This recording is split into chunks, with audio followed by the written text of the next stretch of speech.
அனைவருக்கும் நவராத்திரி நல்வாழ்த்துக்கள். India sisters கிச்சனுக்கு உங்களை வரவேற்பது லதாவும் அம்முவும்.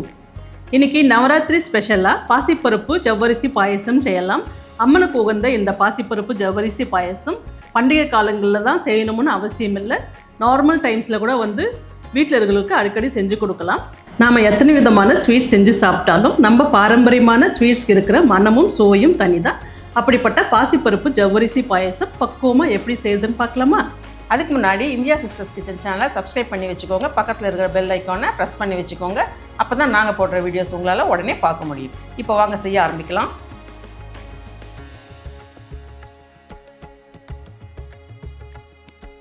பாயசத்துக்கு முதல்ல பருப்பை வேக வச்சுக்கலாங்க. அதுக்கு 2 டேபிள் ஸ்பூன் நெய்யை விட்டு அதில் கழுவுன 1 கப்பு பாசிப்பருப்பை போட்டுக்கலாம்.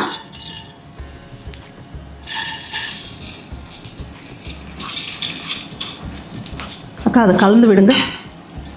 இது நல்லா பொன்னிறமாக ப்ரௌன் கலராக மாறணுங்க. பச்சை வாசனை போகணும். அப்போ தான் நல்லா இருக்கும் பாயசம். இந்த அளவுக்கு வறுத்தா போதுங்க. பாருங்கள், கலர் சேஞ்ச் ஆகிருக்கு. இந்த டைமில் 1 கப்பு பைத்தம் பருப்புக்கு 4 கப்பு தண்ணியை விட்டுக்கலாம்.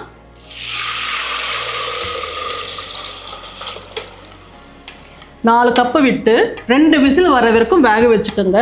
குக்கரில் வச்சா 2 விசில் எங்களுக்கு சரியாக இருக்குது. உங்கள் தண்ணி சீக்கிரமாக வேகிறதா இருந்தால் அதை பார்த்து வச்சுக்கோங்க. இல்லைனா கடாயில் கூட வேக வச்சுக்கோங்க. ரொம்ப வேகக்கூடாது, குழையக்கூடாது. இப்போது 2 விசில் வர வரைக்கும் வேக வச்சுக்கலாம். இப்போது 1 கப்பு பாசிப்பருப்புக்கு 3 கப்பு பாகு வெல்லம் எடுத்துருக்குங்க. நல்லா இந்த மாதிரி தூள் பண்ணி 3 கப்பு எடுத்துக்கோங்க. அதை கரைச்சிக்கலாம்.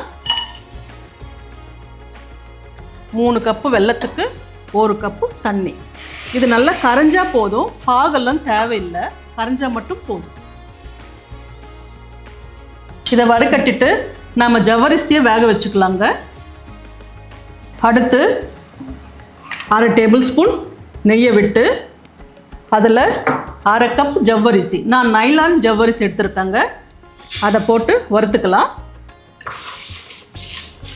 இது எவ்வளோ நேரம் வறுக்கணும்? எதுக்காக இதை வறுக்கணும்னு சொல்கிறேன்? இது வறுத்தா தான் உங்களுக்கு குழையாமல் ஒன்றோடு ஒட்டாமல் நல்லா இருக்கும். அது பொரியணும். அந்த பொரியிற ஸ்டேஜ் வரைக்கும் வறுக்கணும். அப்போ தான் நல்லா இருக்கும் பாயசம். சரி சரி. இந்த ஜவ்வரிசி எந்த கப்பில் நீங்கள் பருப்பு எடுத்தீங்களோ அந்த கப்லேயே 1/2 கப்பு. 1 கப்பு பாசிப்பருப்புன்னா 1/2 கப்பு ஜவ்வரிசி. பாசிப்பருப்பு வேக வைக்க 4 கப்பு தண்ணி. அப்புறம் வெல்லத்துக்கு 1 கப்பு தண்ணி. ஜவ்வரிசிக்கு 4 கப்பு தண்ணி. மொத்தம் 9 கப்பு தண்ணி எடுத்துருக்கேன். அம்மா, இது பொரிய ஆரம்பிச்சிடுச்சு. இப்போது இதில் 4 கப்பு தண்ணியை விட்டுக்கலாம். ஜவ்வரிசி உங்களுக்கு ரொம்ப வேக வேணாங்க. பாதி வெந்தால் போதும். ஏன்னா அப்புறம் நம்ம பருப்பில் போட்டு வேக வைக்க போகிறோம். அதனால் பாதி வெந்தால் போதும். ரொம்ப வெந்துச்சுன்னா உங்களுக்கு ரொம்ப ஸ்டிக்கியாக இருக்கும், நல்லா இருக்காது பாயசம். இது கலந்து விட்டு வேக வச்சுக்கணுங்க. ஏன்னா அடி பிடிச்சிடும், இல்லைன்னா ஒட்டிக்கும். இப்போ ஜவ்வரிசி பாதி வெந்துடுச்சுங்க. இது இருக்கட்டும். பருப்பு வெந்திருக்கான்னு பார்க்கலாம். இப்போ பருப்பு வெந்திருக்குங்க. இது லைட்டாக மசிச்சு விட்டுக்கலாம். ரொம்ப குழஞ்ச மாதிரி பண்ணக்கூடாது. லைட்டாக கொஞ்சம் பருப்பாக தெரியணும். அப்போ தான் நம்மளுக்கு சாப்பிட்றப்போ அந்த பருப்பும் ஜவ்வரிசியும் டேஸ்ட்டாக இருக்கும் சாப்பிட்றதுக்கு. ஸோ லைட்டாக மசிச்சு விட்டுக்குங்க. இப்போது அந்த பருப்பை இதில் போட்டுக்கலாம். இப்போ பருப்பும் ஜவ்வரிசியும் 1 நிமிஷம் நல்லா கலந்து விட்டுருக்கோங்க. இதில் நம்ம காய்ச்சி வச்சுருக்க வெள்ளைக்கரைசலை சேர்த்து ஒரு 2 நிமிஷம் நல்லா கொதிக்க விடலாம். இது 2 நிமிஷம் கொதித்த பிறகு 1 கப் தேங்காய் பால் எடுத்து வச்சுருக்கேன். ஒரு பெரிய தேங்காயில் 1/2 மூடியை எடுத்து நல்லா திக்காக எடுத்து வச்சுருக்கேன். இதுதான் நல்லா டேஸ்ட் கொடுக்கும். அதனால நல்லா திக்காக 1 கப்பு எடுத்துக்குங்க. இது இருக்கட்டும். 2 நிமிஷம் கழித்து இதை ஊற்றிக்கலாம். இப்போ வெள்ளைக்கரைசல் 2 நிமிஷம் நல்லா கொதித்து வந்திருக்குங்க. இப்போது நாம் எடுத்து வச்சுருக்கோம் இல்லைங்களா 1 கப்பு தேங்காய் பால், இதை ஊற்றிக்கலாம். இதை ஊற்றி 1 நிமிஷம் போதும் கொதிக்க விடுங்க. அதுக்கு மேலே வேணாம். அதோட 1 சிட்டிகை உப்பு, 1 டீஸ்பூன் ஏலக்காய் பொடி, இதை போட்டு நல்லா கலந்து விட்டு 1 நிமிஷம் வேக வைக்கலாம். சிம்மில் வைக்கட்டுமா? தேங்காய் பால் திரிஞ்சு போகும் அப்படின்னு பயப்பட வேண்டியது இல்லைங்க.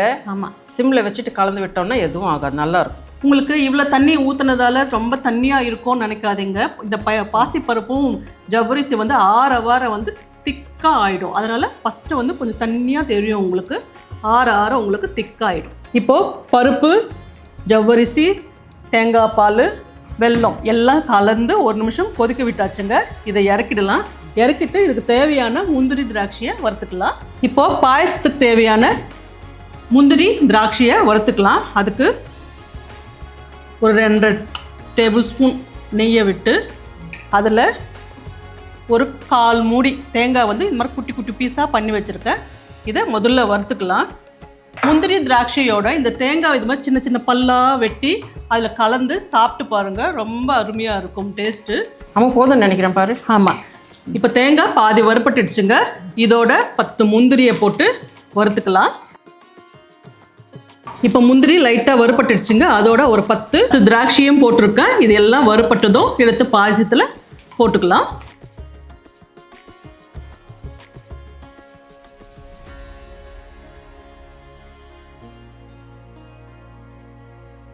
அருமையான சுவையும் சத்தும் நிறைஞ்ச பாசிப்பருப்பு ஜவ்வரிசி பாயசம் ரெடி ஆயிடுச்சுங்க.